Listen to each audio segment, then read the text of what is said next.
When I asked them to turn down the music, my neighbor stuffed a dead rat in my mailbox with a note saying, "Here's some peace and quiet." Then got me fined $1,200 through her HOA cousin. But I sent the whole board an envelope that exposed their scheme. The day I found the dead rat in my mailbox, I almost threw up on my porch. It was early, like 6:30 a.m., and I was already running late for work. I opened the mailbox expecting the usual stack of bills and junk coupons, but instead there it was. A stiff gray rat, its tail coiled around a folded note that read in all caps, "Here's some peace and quiet." The smell hit me a second later. I dropped the thing and stumbled back, gagging. I didn't even have to guess who did it. My neighbor, Tina, had been blasting her backyard speakers till midnight all week. I'd asked, politely at first, if she could turn it down because my bedroom window faces her yard. She smirked and said, "It's not that loud, sweetheart. Maybe you should move your bed." 2 days later, the rat showed up. I called the cops, but the officer barely looked up from his notepad.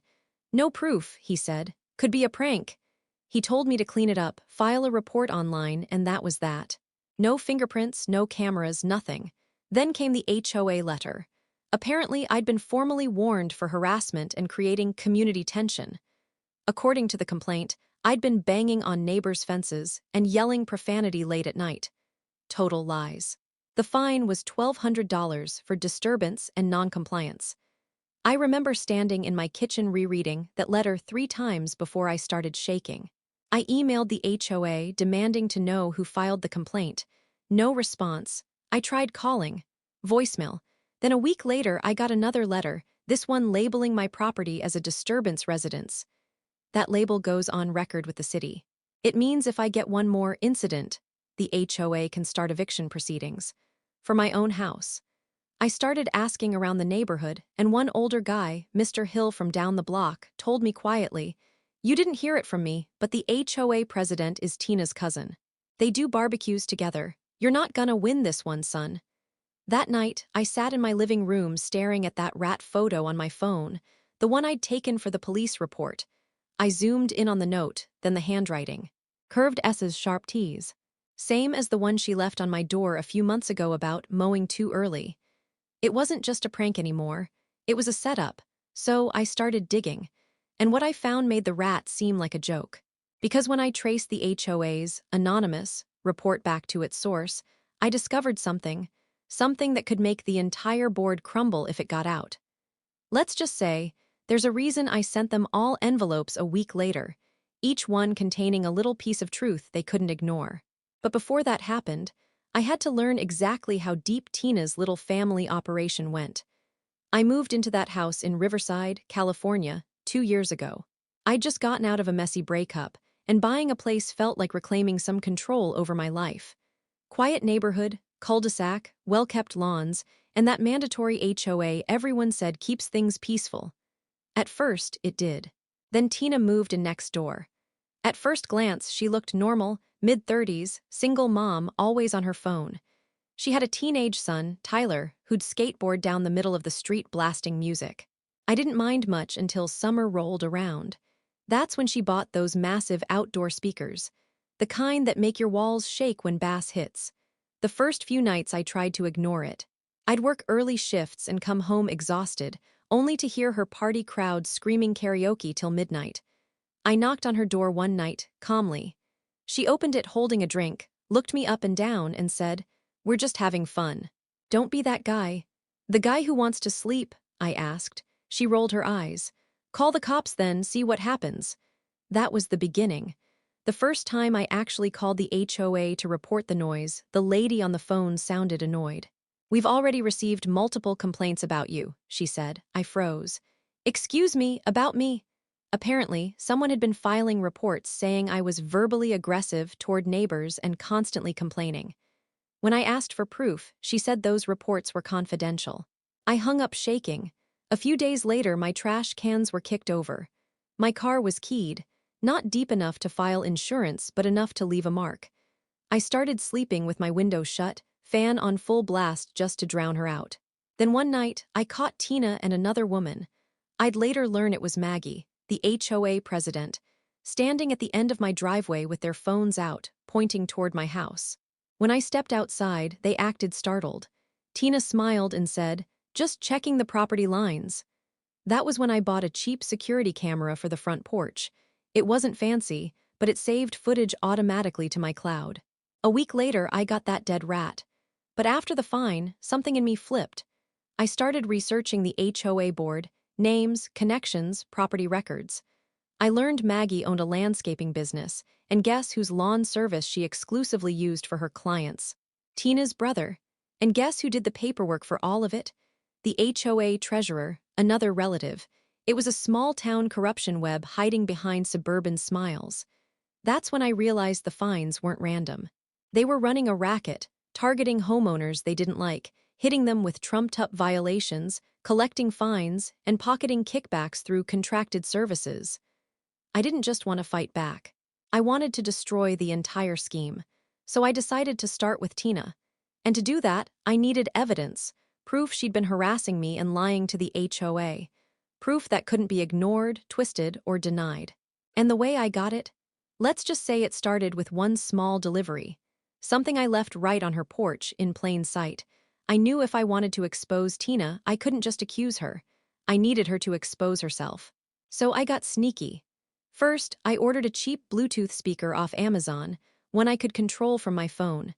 I hid it in a small decorative box and left it on my porch, right by the mailbox camera's view.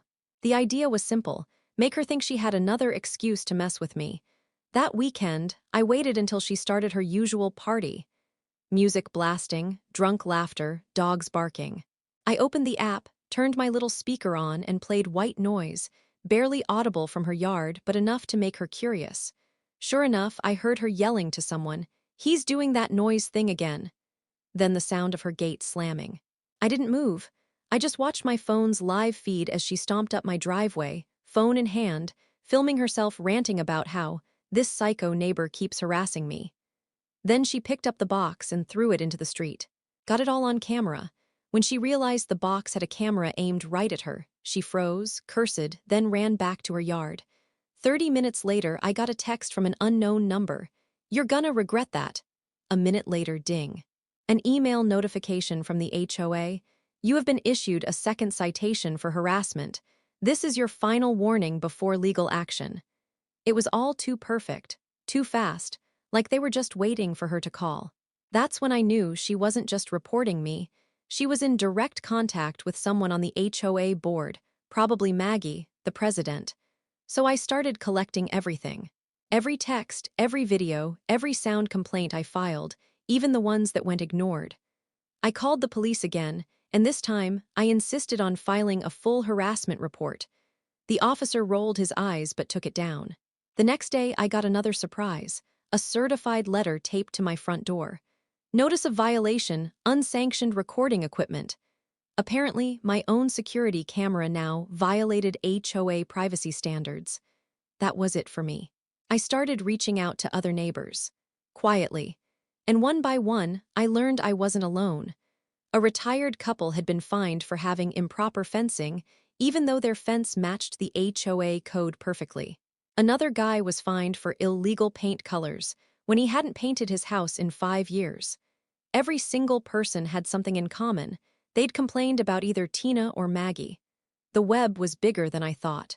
So I built a folder, 50 pages of documents, photos, and emails.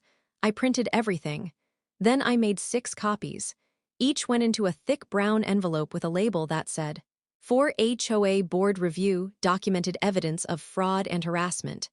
But before I mailed them, I wanted to make sure they couldn't brush it off as some angry homeowner rant. So I went one step further, something riskier. I found out when the next HOA meeting was being held, and I made sure to be there in person. But what happened that night changed everything, because that's when I found out Tina's little power game wasn't just about me. It was about something way darker. The HOA meeting was held at the community clubhouse, one of those fake fancy buildings with bad lighting and folding chairs. About 20 people showed up. I sat in the back, watching as Maggie, the president, stood at the front table smiling like a politician. Tina sat off to the side, not technically on the board but close enough to whisper in her cousin's ear. When the floor opened for community concerns, I raised my hand. The room went quiet, Maggie sighed. Mr. Larkin, we've already addressed your issues privately.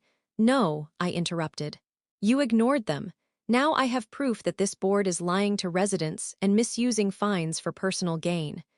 People actually turned their chairs toward me. I pulled out one of the envelopes and set it on the table in front of her.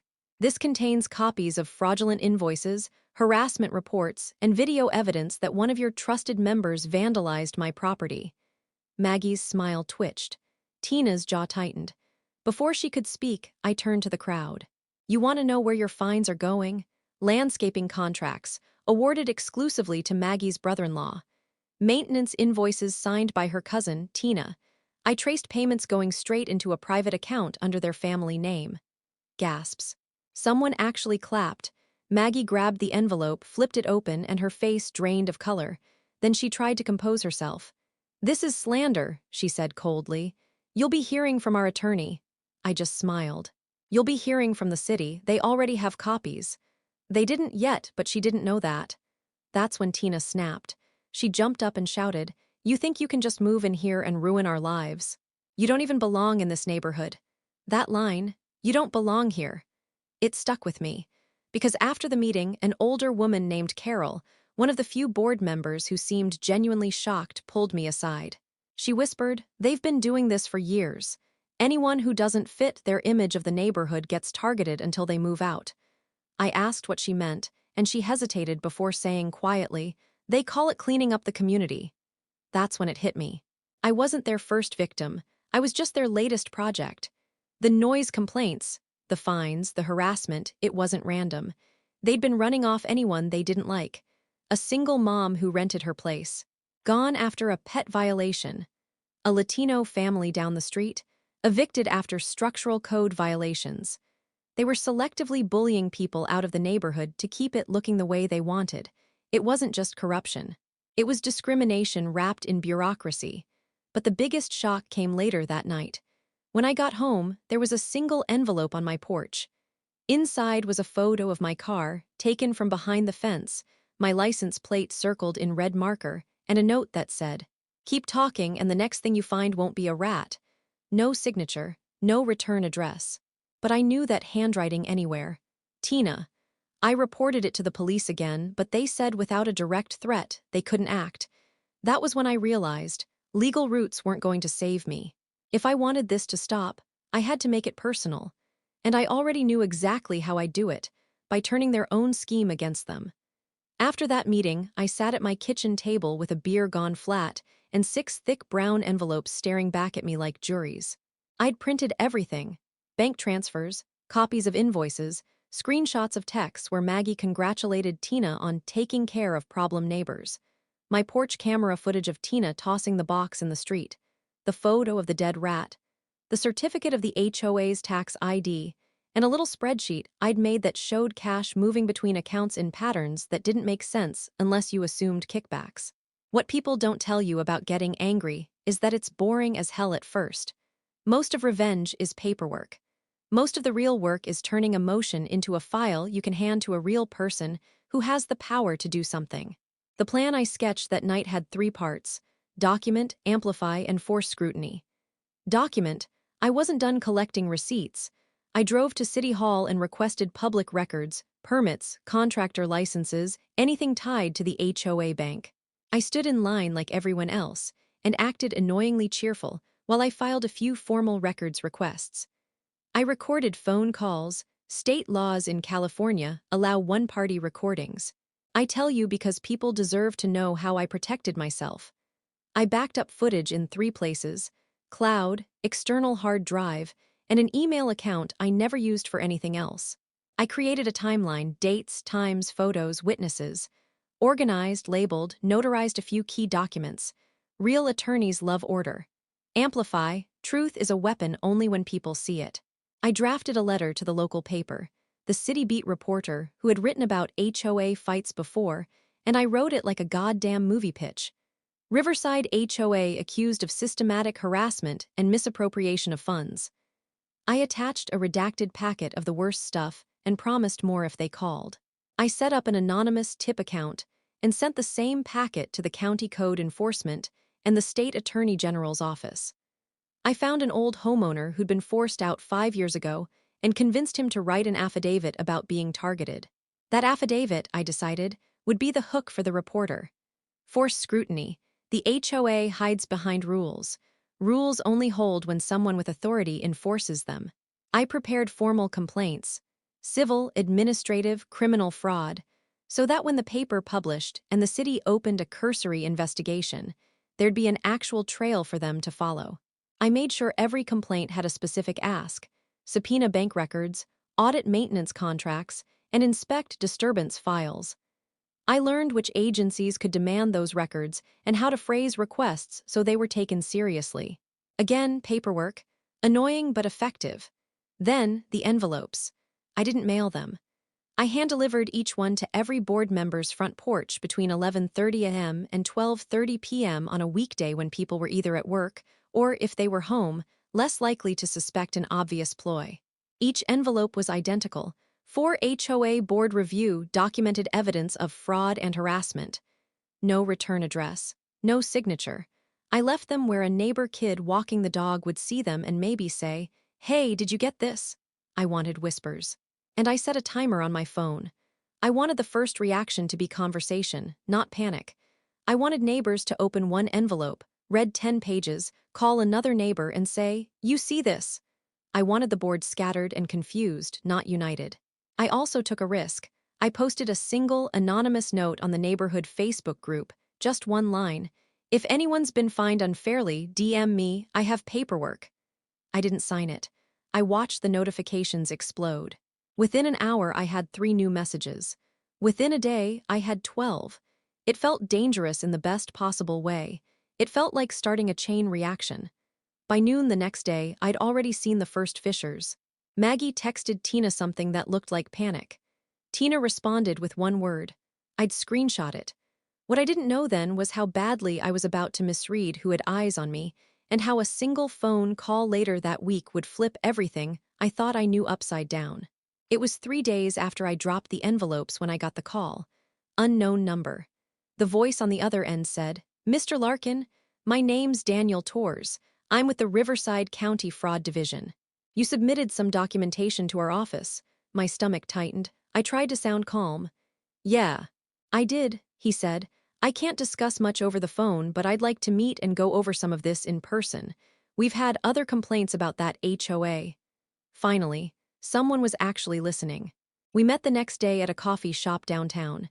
Daniel was mid-40s, suit, badge on his belt. I brought one of my backup folders. He leafed through it, nodding. He asked specific questions, names, amounts, whether I had proof of certain signatures. I did. I told him everything, from the dead rat to the fake citations. He said quietly, "We've had 2 other homeowners reach out. Both moved after being threatened.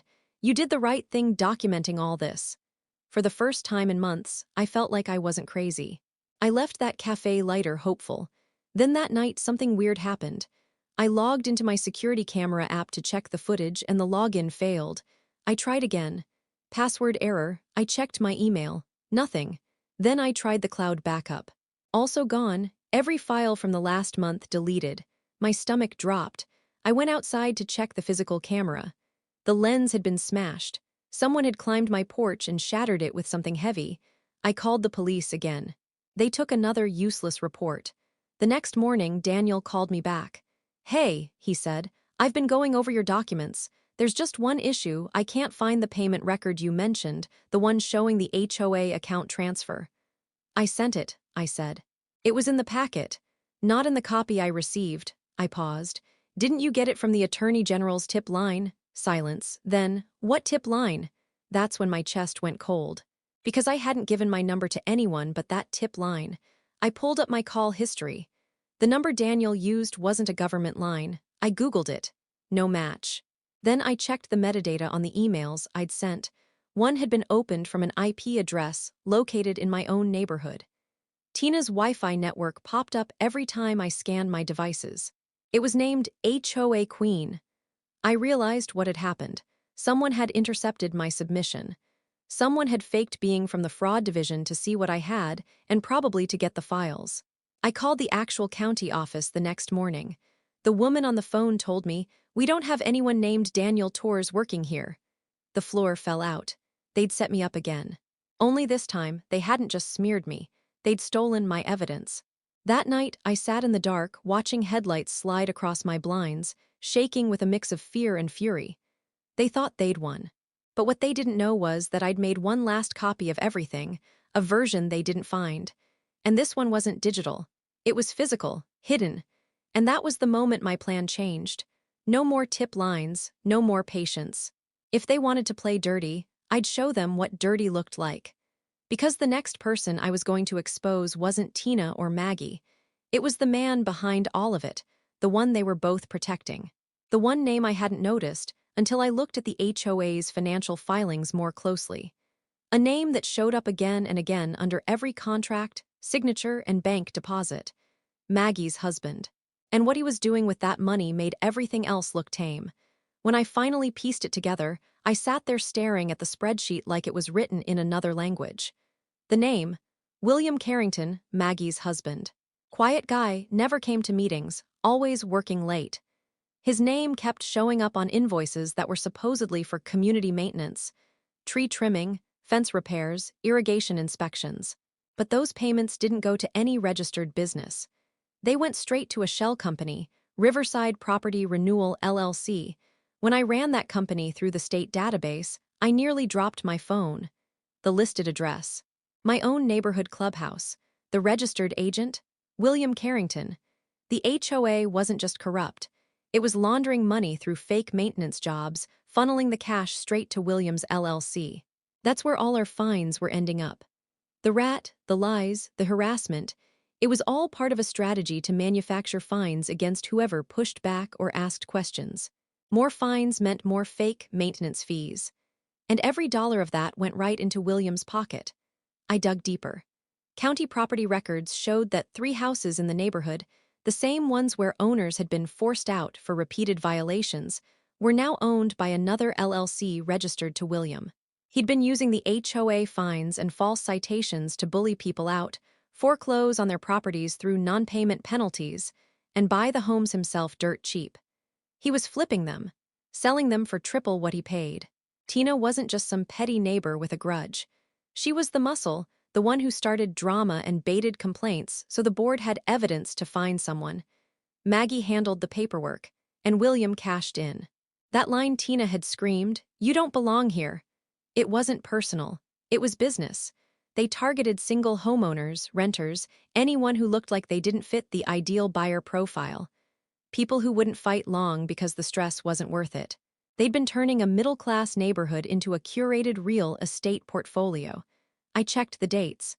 The same month I got my first bogus citation, Williams LLC had filed paperwork to expand its property acquisitions. I was next on the list. That's why they'd hit me so hard so fast. The harassment, the fines, even the vandalism, it was all to push me to sell, give up, and leave. I wasn't just unlucky. I was a planned eviction. And the fake investigator. That was William, too. I confirmed it when I saw a photo on the HOA's old Facebook page, Maggie and William at a neighborhood barbecue. He was wearing the same gray suit as Daniel Torres from the coffee shop. Same haircut. Same watch. He'd sat across from me, collected my files, smiled to my face, and deleted months of work that could have destroyed them. It was almost perfect. But he didn't know about the single unmarked envelope sitting in a fireproof box in my garage, the one that contained printed copies of everything. Not the same version I'd shown at the meeting. This one had something extra. Because after that meeting, Carol, the older board member who'd quietly slipped me her number, had texted me a photo she'd taken months earlier. It was Maggie's desk. On it, an open binder labeled Transfers/March. And clear as day, one sheet listed, Property Reassignment Larkin, D, Q3 Target. They'd literally put my name on a hit list. That was the moment something inside me went cold. I wasn't just fighting corruption anymore. I was fighting predators, people who built a business out of destroying their neighbors. And if they thought I was going to walk away quietly, they were about to learn what real peace and quiet sounded like. Because my next move was going to make sure their little empire burned from the inside out, in full view of every person they'd ever conned. I never set out to be a hero. I set out to stop being the victim. But by the time I pulled the trigger on the last part of my plan, I realized quiet didn't come from turning down speakers. It came from making noise they couldn't ignore. Step 1, evidence transfer. That unmarked envelope in my garage, I didn't give it to the tip line. I walked in person to the county recorder's office and handed it, notarized, sequentially paginated, copies for the DA, county fraud, and the city council member who'd once won an election on an anti-corruption platform. I told them calmly, everything in here came from my property and my mailbox. I kept extras because I assumed they would try to steal what they could. I left a stamped request for an immediate audit and forceful language asking they subpoena bank records. They didn't look thrilled, but they didn't hang up either. Step 2, the press. I emailed the investigative reporter whose column I'd stalked for months. I sent the envelope as a physical package and included a short, ugly letter.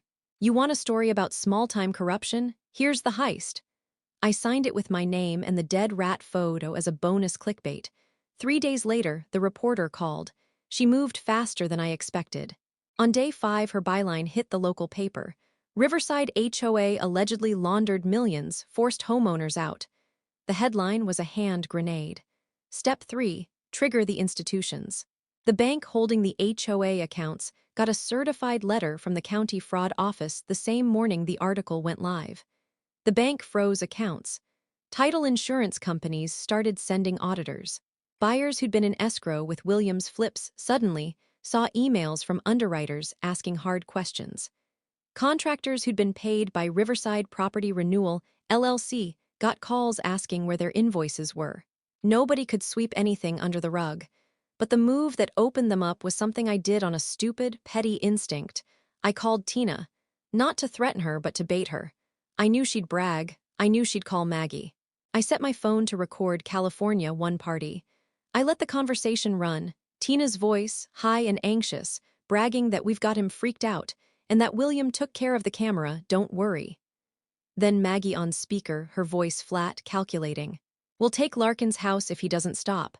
File whatever he wants, I'll counter with Leon's. They said the words. I'd needed them to. That recording, time-stamped and notarized, was the final piece. I gave it to the DA. The DA's office loves a confession louder than 100 circumstantial files. Within weeks, subpoenas flew. Within a month, warrants. Williams' shell companies were put under criminal investigation for fraud and racketeering. Maggie and Tina were named in civil suits and criminal complaints. The HOA board was temporarily suspended by the county while investigators combed bank statements and property transfers. Neighbors who'd been terrified started to show up at community meetings again. The retired couple with the proper fence had their fines rescinded and a check for damages.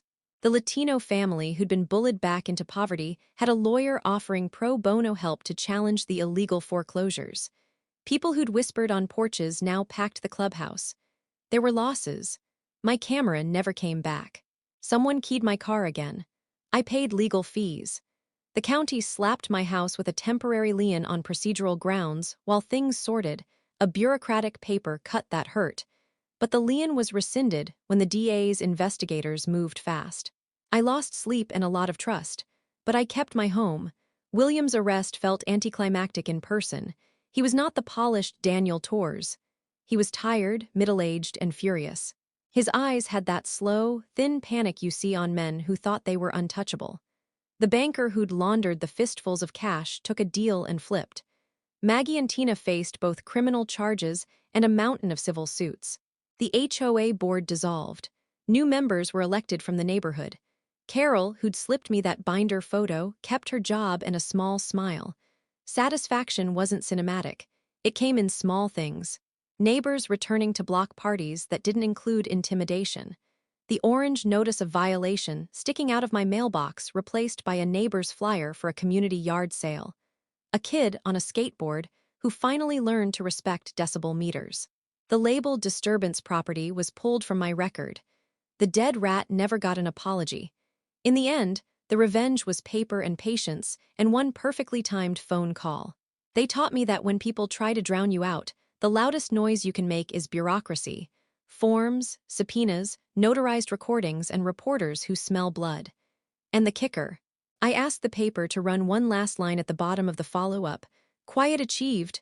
They printed it. It wasn't subtle. It was mine.